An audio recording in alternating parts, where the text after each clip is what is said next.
因为我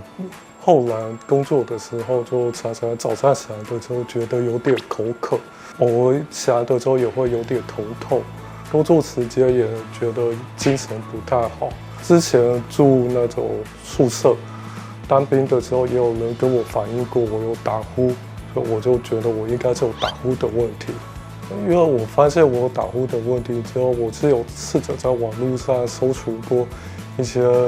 类似偏方这样，有些人分享那些比较不专业的方式，我看完我就觉得好像没什么用处啊，所以说我就觉得那我还是自己去找那种比较专业的医师来在，我想应该效果会比较显著。在之前，一般在睡觉，甚至是睡午觉的时候，都有可能被自己打呼的声音惊醒，或者是在呼吸不顺的情况下，突然一个生理机制把自己惊醒，或者是家人在附近的时候就会听到我的打呼声，觉得声音有点大声，有点夸张这样子。一开始是觉得说睡觉打呼问题没有很严重，那时间久了，我会开始觉得说一些睡眠呼吸中止的问题开始影响到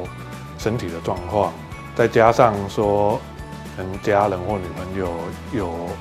反映说打呼声音比较大声。那之前我也尝试过靠侧睡来避免打呼严重的问题，或者是试过止鼾枕这样子的辅助道具，但是其实都效果很有限。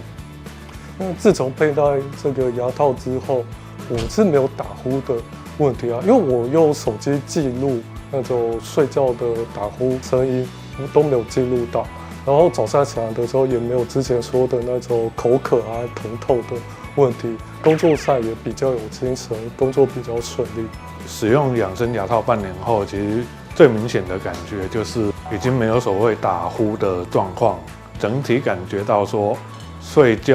醒以后精神就会变得比较好，然后心脏方面也没有什么负担这样子。